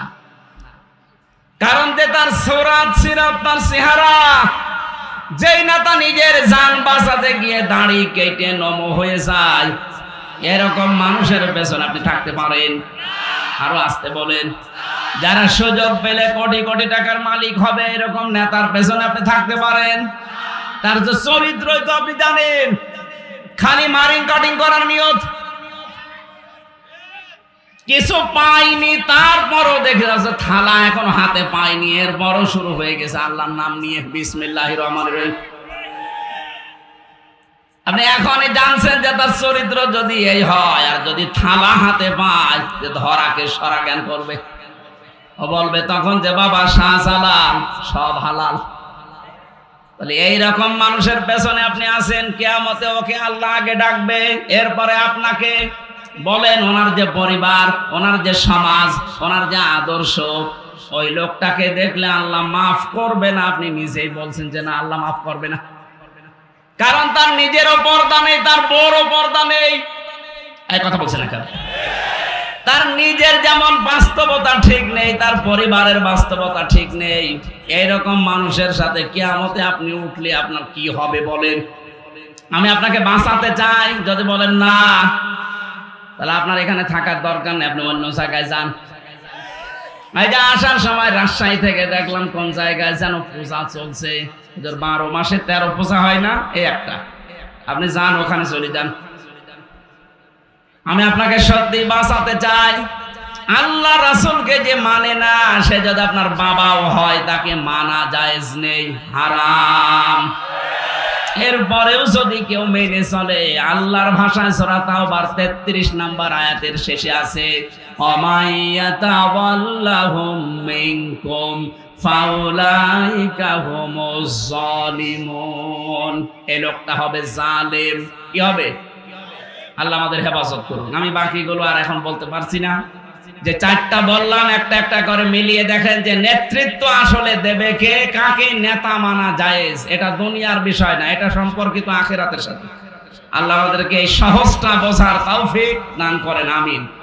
সূরা আলে ইমরানের 14 নম্বর আয়াতটা পড়েছি। আমার আজকের আলোচনার বিষয় জীবনের মূল্য। কি বললাম বলেন তো? এই যে আমাদেরকে আল্লাহ একটা আমানত দিয়েছেন, তার ভেতরে জীবন একটা, এটার যে মূল্য আছে, এই বিষয়ের উপর আজকে সূরা আলে ইমরানের 14 নম্বর আয়াতে আল্লাহর ঘোষণাগুলো তাফসীর আকারে আপনাদেরকে আমি শোনাতে চাচ্ছি। থাকবেন তো ইনশাআল্লাহ? জবান খুলে কোরআনের আয়াত আগে পড়েন। আউযু বিল্লাহি মিনাশ শাইতানির রাজীম। বিসমিল্লাহির রহমানির রহিম।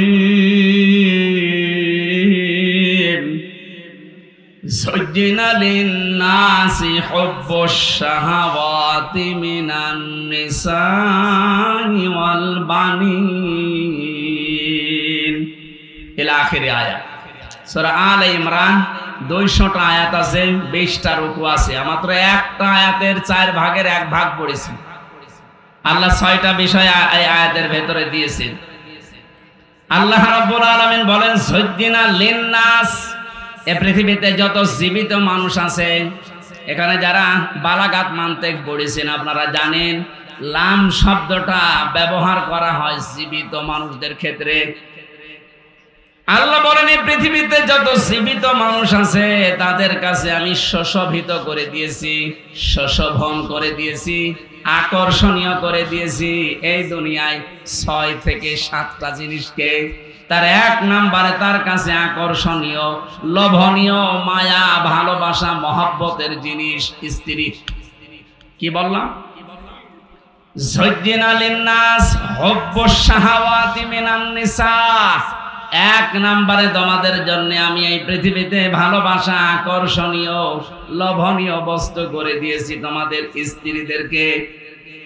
ইয়াদের ব্যাখ্যায় বিশ্ব নবী নিজে জানিয়েছেন, উম্মতেরা বিদায় নিলাম, কিন্তু তোমাদের জন্য কিয়ামত পর্যন্ত সবচাইতে বড় পরীক্ষার বস্তু হিসাবে আমি রেখে গেলাম মেয়েদেরকে।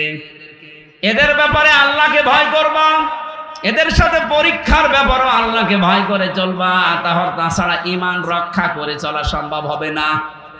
অথচ এই বাস্তবতাটা উল্টিয়ে এই 53 বছরে আমরা দেখেছি একটা পুরা উল্টিয়ে দিয়েছে।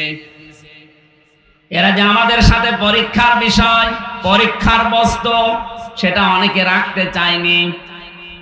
নারী পুরুষের অবাধ মেলামেশার মাধ্যমে, অবাধ বিচরণের মাধ্যমে এ বিষয়টাকে পুরা কলুষিত করে ফেলেছে। এই মানুষগুলো এখন যারা ইসলামী আন্দোলন করে, যারা দিনকে দেশে প্রতিষ্ঠা করতে চায়, তাদের কাছে বারবার প্রশ্ন ছড়ে দিচ্ছে, যদি দেশে ইসলাম কায়েম হয়ে যায় তাহলে মেয়েদের কি হবে? মেয়েদের কি হবে মানে? আমির জামাত ডাক্তার শফিকুর রহমান কয়েকদিন আগে উনি ঘোষণা দিয়েছেন, ইসলাম যদি দেশে আসে আল্লাহর কসম সবচাইতে বেশি নিরাপদে থাকবে মেয়েরা। ওরা এই 53 বছরের জন্য আফসোস করবে, আক্ষেপ করবে, আগে কেন ইসলামে দেশে আসলো না। সম্মানিত মা বোনেরা, আপনাদেরকে যারা এই জুজুর ভয় দেখাচ্ছে, আল্লাহর কসম যদি ইসলাম এসে যায়, বিশ্ব নবী মুহাম্মদুর রাসূলুল্লাহ পতিত বিষয় থেকে রানীর আসনে যেমন আপনাদেরকে বসিয়েছিলেন, কোরআনে কারীম এখনো সেইটাই আছে না নেই? আরো জোরে বলেন। মেয়েরা যে কথা বলবে কিভাবে, মোবাইলে, ফোনে, ফ্যাক্সে, পর্দার আড়াল থেকে পরপুরুষের সাথে কোন আওয়াজে কথা বলবে, কতটুকু আওয়াজ দেবে, এইটাও আল্লাহ পরিমাপ করে দিয়েছেন। চাঁপাইনবাবগঞ্জের মেয়েরা একটু কান খাড়া করেন, সূরা আহজাবের 32 নম্বর আয়াত বাড়ি যে তাফসীরের সাথে মিলিয়ে দেখবেন। ইয়া নিসান নাবিয়্যি লাস্তুন্না কাহাদিম মিনান নিসাই ইন তাকাইতুন্না ফালা তাখদা'না বিল কওলি ফায়াতমা'আল্লাযী ফী কলবিহি মারাদু ওয়া কুলনা কাওলাম মা'রুফা। এটা তাফসীরে খাজানের ভেতরে আছে। আল্লাহ পাক ডাক দিচ্ছেন এখানে কোন সৈয়দ বংশ, সরদার বংশ, তালুকদার বংশের মেয়েদের না, আল্লাহ সরাসরি ডাক দিয়েছেন নবীর স্ত্রীদেরকে। হে নবীর স্ত্রীরা, চাপাইবাসী সবাই জবান খুলে বলেন তো, নবীর স্ত্রীরা উম্মতের জন্য মা, উম্মতের জন্য আরো জোরে বলেন। সন্তান যত খারাপ চরিত্রের হোক, মায়ের সাথে কোনো খারাপ ধারণা কেউ করতে পারে? বলেন। অথচ আল্লাহ মাদেরকে ডাক দিয়েছেন, হে নবীর স্ত্রীরা, তোমরা যখন বাইরে কারো সাথে কথা বলবে, সে যেই হোক, কথা বলার সময় কথা বলবা সঠিক কথা, মিথ্যা কথা বলা যাবে না। সে পর্দার আড়াল থেকে হোক, আর মোবাইলে হোক, ফোনে হোক, ফ্যাক্সে হোক, কথা বলবা সঠিক কথা, কিন্তু ভাষা হবে রুক্ষ সূক্ষ্ম, কর্কশ ভাষা দিয়ে কথা বলবা বাইরের পুরুষের সাথে। এখানে একটা তথ্য বলছে, যাদের মোবাইল আছে লিখে নিতে পারেন, খাতা কলম থাকলে এটা কাজে লাগবে, এটা কিন্তু ফরজ বিষয়। একটা মেয়ে লোকের জন্য 14 জন পুরুষ মানুষের সাথে মোবাইলে কথা বলা, আর পর্দার আড়াল থেকে কথা বলা, দেখা করে কথা বলা 14 জন পুরুষের সাথে জায়েজ আছে। এই 14 জনের বাইরে যদি কাবার ইমামও কল দেয় আপনাকে, আপনি ভাষা রুক্ষ সূক্ষ্ম কর্কশ জোরে জোরে বলবেন। এক নম্বরে আপনার বাবা, আমি আবার বলছি, এই 14 জন পুরুষের বাইরে যদি আমির হামজা না, কাবার ইমামও যদি কল দেয়, কথা বলবেন সত্য কথা, মিথ্যা কথা বলবেন না, কিন্তু ভাষা হবে কর্কশ। এটা আমি বানালাম। সূরা নেসার তাফসীরের ভেতরে 14 জনের নাম আছে। এক নম্বরে আপনার নিজের বাবা। অনেকে নাম ডাকা বাবা আছে, সেই চট্টগ্রামে বাবা পাতিয়েছে, এ কথা বলছেন না কেন? আপনি ওই বাবার সাথে ওই মোলায়েম কণ্ঠে কথা বলতে পারবেন না। বাবা হওয়া লাগবে কোন বাবা? বলেন বলেন। নিজে যেটা জন্ম দিয়েছে ওই বাবা। এখন তো দেশে বাবার অভাব নেই, যদিও রাজশাহী বিভাগে এটা কম, চট্টগ্রামে বেশি। গাছতলায় বসলে সে বাবা হয়ে যায়, দরবার খুললেই বাবা হয়ে যায়। অনেকে বাবা মনে করে পর্দার বিধান যে ফরজ, এটা মাইনাস করে তার খেদমত করতে যাচ্ছে। বলেন নাউজুবিল্লাহ। এক নম্বরে হওয়া লাগবে কে? নিজের বাবা। 2 নম্বরে হওয়া লাগবে দুধ বাবা। দুধ বাবার সাথে অসুবিধা নেই। 3 নম্বরে হওয়া লাগবে মামা। এটা ওই রিকশা চালক মামা না, এটা আপন মামা। আমি বিশ্ববিদ্যালয়ে যখন ছিলাম, মেয়েরা দেখতাম বলতো মামা, গাড়ি দাঁড়িয়ে গেছে, ড্রাইভারের পাশে যে সিট থাকে উনি ওখানে বসে আছে, এমন পোশাকে, 4 পিস না, 3 পিস না, 2 পিস না, 1 পিস পরে। এটা যুবতী মেয়ে, 20 বছর 22 বছর বয়স, বুকে কোনো ওড়না নেই। এইরকম মহিলা যদি বসে, মামা অ্যাক্সিডেন্ট করবে না? কথা বলছে না কেন? এই সমস্ত দেখে মামা করে অ্যাক্সিডেন্ট। এই মামা না, আপন মামা হওয়া লাগবে, নিজের আপন মায়ের ভাব। 4 নম্বরে পেয়েছি চাচা। এটা আপন চাচা। ওই চাচা তো চাচা, মামা তো চাচা, খালা তো চাচাবাদ, গ্রাম সম্পর্কের চাচাবাদ, আপন চাচা হওয়া লাগবে। এরপরে বেশি শ্বশুর, এটা আবার আপন শ্বশুর। ওই আশপাশের যা শ্বশুর আছে ওইগুলো মাইনাস। এরপরে ভাই, এটা আবার আপন ভাই। খালাতো মামাতো ফুফুতো সব জায়গায় পর্দা করা ফরজ। কথা বলেন না কেন? এরপরে বেশি দুধ ভাই, দাদা, নানা, নাতি, ছেলে, ভাইয়ের ছেলে, বোনের ছেলে, মেয়ের জামাই। কয়জন হল? 14 জন। বলেন। এই যে 14 জনের ভেতরে নিজের স্বামীর নাম আছে। আপনারা কি ঘুমাচ্ছেন? স্বামীর নাম আছে? তাহলে স্বামীর সামনে কোনো পর্দা নেই। যেই মহিলা যত উল্টা পাল্টা হয়ে তার স্বামীর সামনে থাকতে পারে তার তত বেশি সওয়াব হবে।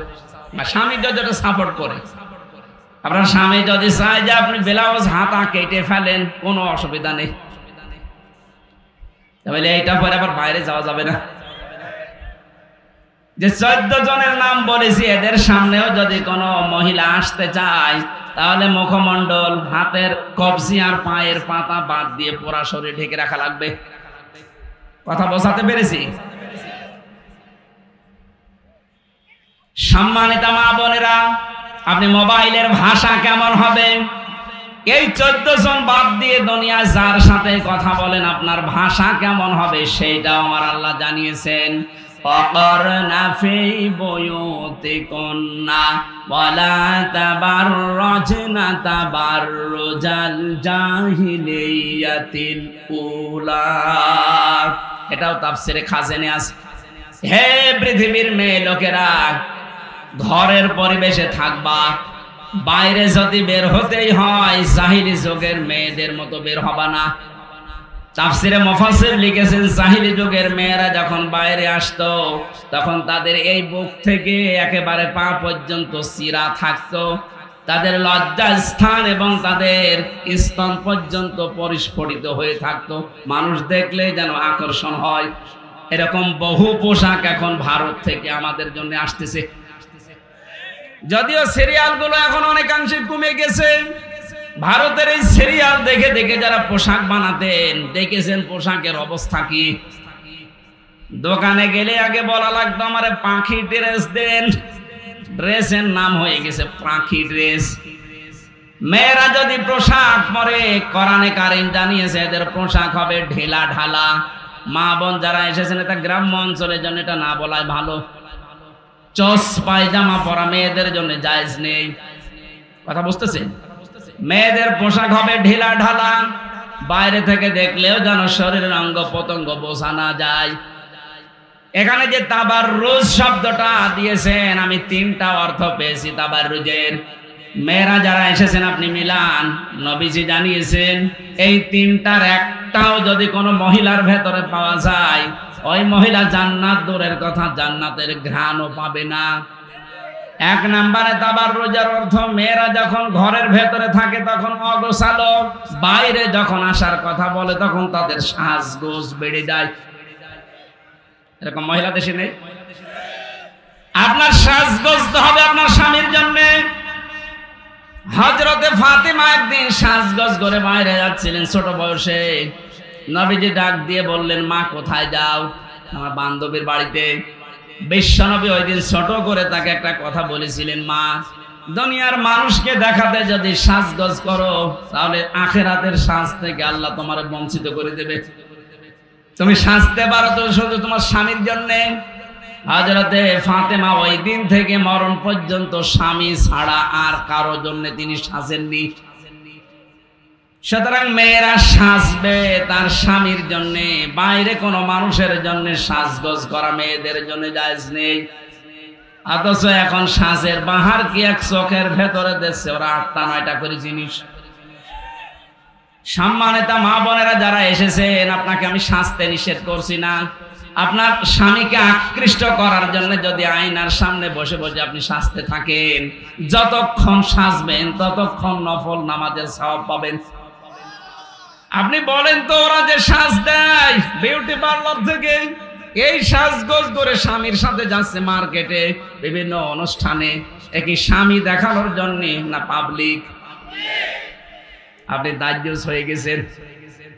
2 নম্বর তাবাররুজের অর্থ মেয়েরা যখন রাস্তাঘাটে আসে তখন ওদের পোশাক হয়ে যায় 8-60 ছোটখাটো। কি পোশাক বানিয়েছেন আপনি? আপনার পোশাক হবে তো হযরতে ফাতেমাতুজ জাহরার মতো, খাদিজাতুল কুবরার মতো পোশাক বানিয়েছেন আপনি সিনেমা নভেল নাটক দেখে দেখে এদের মতো। মান তাশাব্বাহা বিকওমিন ফাহুয়া মিনহুম, দুনিয়াতে যার সাথে যার সাদৃশ্য মিলবে কিয়ামতে আল্লাহ তার সাথে তাকে তুলবে। আল্লাহ মেয়েদের পোশাক আশাকগুলো ইসলামী কায়দায় বানানোর তৌফিক দান, বলেন আমিন। এখানে একটা মাসলা বের হয়। যারা শাড়ি পরে নামাজ পড়েন, যদি আপনি সেজদা বা রুকু দিতে গিয়ে আপনার শাড়ির আঁচল পড়ে যায়, যদি চুল বের হয়ে যায়, আপনার নামাজ ভেঙে যাবে। এই জন্য মেয়েদের সর্বোত্তম পোশাক হচ্ছে সালোয়ার কামিজ। হাত পর্যন্ত হাতা থাকবে, পা পর্যন্ত লম্বা হবে, নিচে পায়জামা ছায়া পরা লাগবে, এই মাথার উপর থেকে বুকটা দিয়ে একটা ওড়না দিয়ে পেঁচানো লাগবে। অন্তত আমার মনে হয় এই ৩-৪ হাজার, ৫ হাজার, ১০ হাজার টাকা দিয়ে শাড়ি না কিনে এই ২৫০-৫০০ টাকা দিয়ে একটা সালোয়ার কামিজ বানালে পর্দাও আদায় হবে, আর আমার স্বামী যারা আমরাও বেঁচে যাব।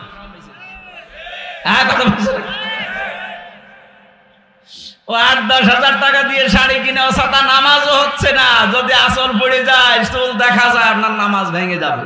সুতরাং এমন পোশাক পরা দরকার যেটা অন্যের সামনে পড়লেও পর্দার মতো ফরজ বিধান যেন লঙ্ঘন না হয়। আল্লাহ মেয়েদেরকে মানার তৌফিক দাও, বলেন আমিন। ৩ নম্বরে তাবাররুজের অর্থ হচ্ছে মেয়েরা রাস্তায় আসলে মাজা হেলাদোলা করে চলে। এই যে ৩টা অর্থ বললাম, যে একটাও পাওয়া যাবে কার ভেতরে, জান্নাত ওর জন্য আর নেই। আল্লাহ মুসলিম মেয়েদেরকে তুমি বাঁচাও। আমার মনে হয় সময় 1 ঘন্টা সময় নিয়েছিলাম, 1 ঘন্টা আপনাদের হয়ে গেছে। মাগরিবের পরে আবার আলোচনা আছে রাজশাহীতে, আমি আজকের মতো শেষ করে দিচ্ছি। আগামীতে আসলে ইনশাআল্লাহ দেখবেন, মঞ্চে আছে মনে হয় কয়েকটা বই আছে, এখান থেকে নিয়েছেন। আল্লাহুম্মা আমিন। রব্বিরহামহুমা কামা রব্বায়ানি সাগীরা, আল্লাহুম্মা রব্বিরহামহুমা কামা রব্বায়ানি সাগীরা। আল্লাহ তাআলা কোরআনের আয়োজনে যারা আঞ্জাম দিয়েছে এদেরকে তুমি কবুল করে নাও। আকর্ষণীয় বস্তু যেই 7টার নাম তুমি দিয়েছো, 1 নম্বরে রমণী, নারী, স্ত্রী। আল্লাহ এদের পরীক্ষা থেকে তুমি আমাদেরকে বাঁচাও। তোমার কাছে বড় আকাঙ্ক্ষা, তামান্না, এ দেশটা কোরআন দিয়ে চললে কেমন দেখা যায়, আল্লাহ সেই ব্যবস্থা তুমি করে দাও। আগামীর বাংলাদেশ তুমি ইসলামের হাতে তুলে দাও। আল্লাহ তাআলা যত মানুষ আমরা এখানে এসেছি, যতটুকুই শুনছি, আমাদের প্র্যাকটিক্যাল লাইফে আমল করার সুযোগ দাও। আমার শরীর মারাত্মক অসুস্থ, এই অবস্থায় তোমার দ্বীনের কথাগুলো বলার চেষ্টা চালাচ্ছি। আল্লাহ শেফায়ে কামিলা আজেলা নসিব করে দাও। মাহফিলের প্রধান অতিথি বড় ভাই নুরুল ইসলাম বুলবুল সাহেবকে কবুল করো।